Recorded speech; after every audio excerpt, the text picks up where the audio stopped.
I'm Rebecca. I'm the founder of Hakanoa Handmade Drinks. I founded this business 8 years ago, sitting at this very kitchen table, with absolutely zero experience in food and beverage manufacturing.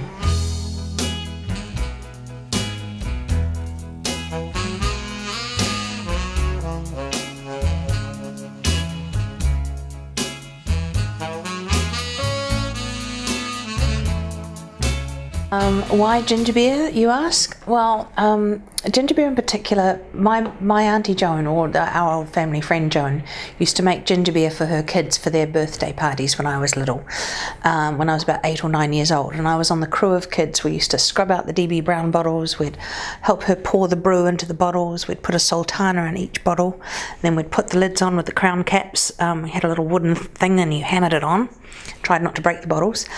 And then when the sultana had floated from the bottom of the bottle to the top of the bottle, you knew your ginger beer was ready. And if you forgot to drink it within a day or two of that sultana hitting the top, it could start to get really fizzy and maybe even blow the tops off. Sometimes you ended up wearing the ginger beer rather than drinking it, which was, when I was 9 years old, I thought half the fun. Anyway, so that's the kind of ginger beer that a lot of people remember. Everyone used to make it in their homes back in the day. And they'd pass around the thing that you brew the ginger beer with, and it was called a plant or a bug.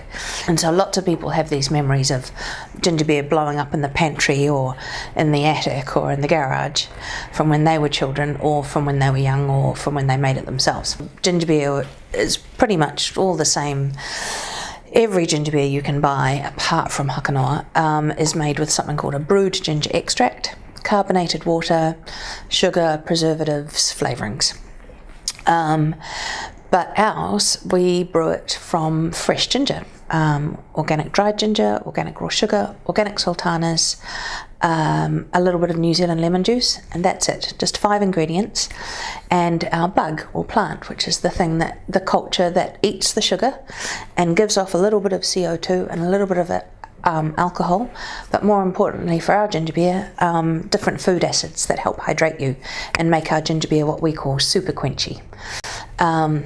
So that was the ginger beer I wanted to drink, but I couldn't find anywhere. So I decided that I'd have a go at making it myself. And I put a jar on my windowsill in the kitchen, and I started feeding it and making my bug. And I had a little chart on my fridge, and every brew that I did, I'd test it out on all my friends and family, and they would go, yes, it's good, or no, it's not. And we'd discuss all the ins and outs of every brew, and I just kept fiddling with it until I hit what I thought was perfect ginger beer, which was ginger beer that was not too sweet. And so I wanted that not so sweet ginger beer, I wanted that thirst quenching property, and I didn't want anything fake in it. No preservatives, nothing artificial. I just wanted it to be real, authentic, just like Jones.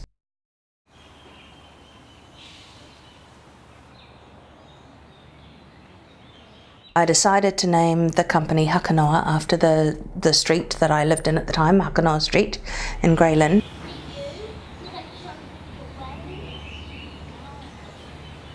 And also because the word Hakanoa has a very specific meaning. It means the peace after a tapu is lifted, marked with the sharing of food and drink.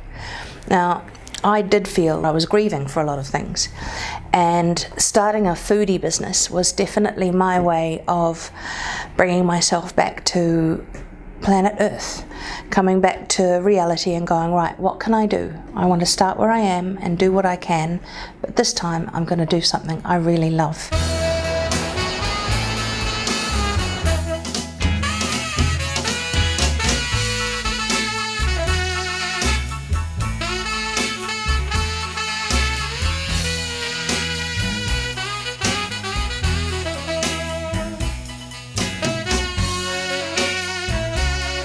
My thing was about getting flavours and balances of flavours and textures just right.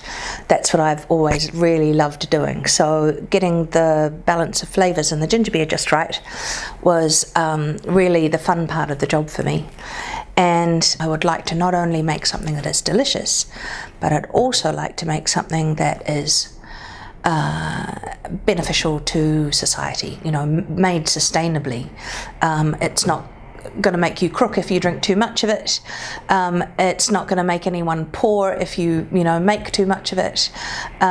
You're not going to be too, in all ways try and make something that's kind to the planet, that doesn't take stuff away from the planet. So that was really what I was trying to start with the business. So then trying to turn my grand idea into a business. Well, first of all, I started selling my ginger beer from a van at the side of the road, on Miola Road, but I was aiming to go and sell it at a farmer's market. And my first farmer's market was at the Britomart City Farmer's Market in downtown Auckland.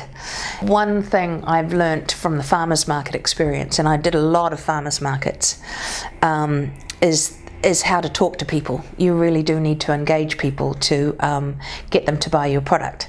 They need to know that you're a genuine person and that you have really good authentic reasons for going to all this hard work to make this ginger beer, and that you're not just in it for a buck. It's pretty important to people these days where their food comes from and who makes it, and that they're trustworthy, and you have to prove that sort of over and over again to people. You get feedback from doing that you would never ever get in a desk job. All sorts of, good on you, and you're doing a great thing, and you're keeping a New Zealand tradition alive. And yesterday, doing a tasting at New World in Albany, someone even gave me a hug, which I just because they really liked the ginger syrup. That just doesn't happen to you in normal life. I think that it's one of the reasons I just love my job. How we made the ginger beer a stable thing. With that ginger beer getting chucked in the rubbish bin every week, or rather the recycling bin every week, we really had to do something about that. And I was dead against putting any preservatives in it. So we had to find a way of stopping the fermentation without putting preservatives in it. Everyone else puts preservatives in their ginger beer and in their wine and in their beer. That's how people stop fermentation. There's only one other way to do it, and that's pasteurization. That is the path that we took. But the first time we tried it, it just came out like cooked ginger beer. It didn't taste right at all. It didn't taste as good as the stuff that had been not pasteurized. So we went, oh, damn. Okay, we'll give it another go. And in fact, we ended up with 26 different brewing experiments over the course of 12 months. And I have to say, Roger and I, my business partner and I, had a lot of arguments over the course of that 12 months as to whether it was worth persisting to try and get through just tweaking our brewing practices and our quantities and our proportions of things ever so slightly, if we could get it to taste as good as that stuff that used to explode. And there were times when we came this close to going, no, it's enough. We've tried, so many times, but each test was a little bit closer and gave me a little bit more hope. And we finally cracked it and got a recipe that tasted really good. We were really happy with it. And we put that first brew in for the Cuisine Artisan Awards in 2015, and we won beverage that year. So yay, it worked. The journey from farmers markets to supermarkets is quite a long one. We were supplying cafes and specialty food stores like Farrow for quite a few years before we got as far as the supermarkets, and it took quite a while to get across the line, partly because I needed to change the labelling, and because I needed to change the labelling I wanted to change everything, like all the design of the stuff on the back. So it was a long, drawn-out process. But we finally got into New World Albany 2 months ago, and I have been pumping along sales there by doing in-store tastings myself, doing my farmers market spiel. And just this week, we're in New World Vic Park Market, and I'm going to do my very first tasting there this Saturday afternoon. I really feel like I've joined the big kids getting into New World Vic Park Market. It's a real milestone, and it's one that a lot of other people have said, you've got to get in there. It's the right place for you. It's the place to be. So I'm feeling really, really thrilled, even though it's only 3 products or 4 products that are in there. It's, it's the thin end of the wedge, and I feel like I'm, feel like I'm running with the big kids.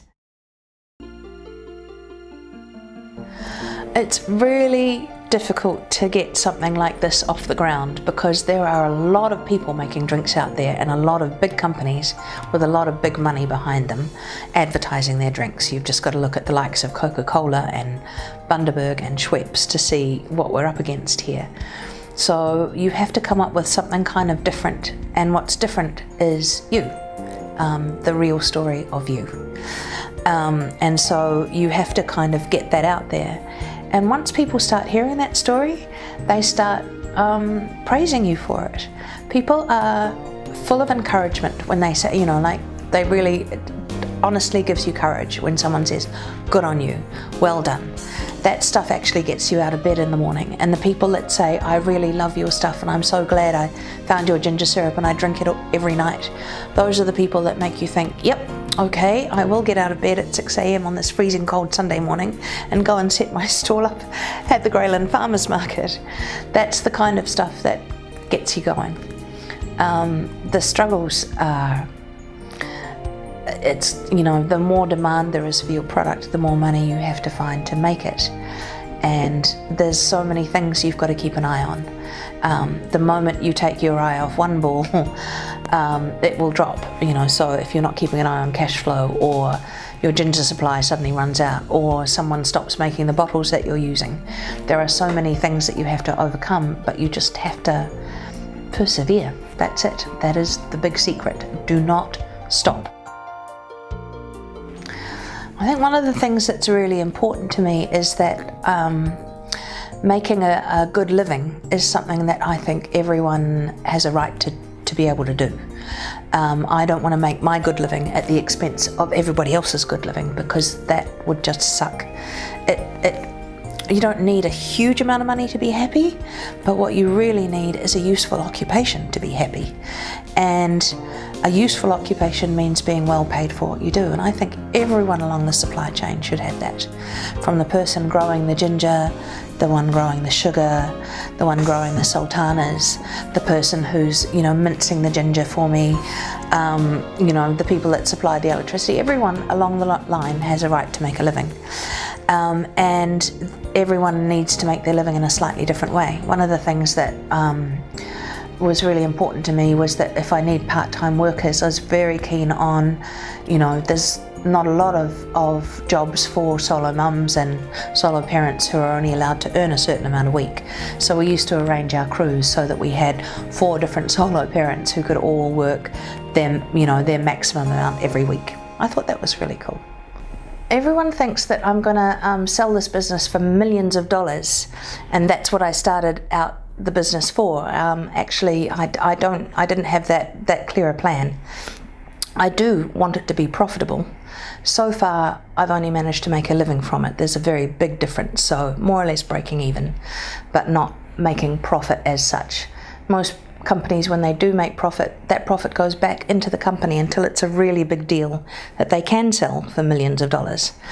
I want this business to be profitable, but I don't need to be a super rich person.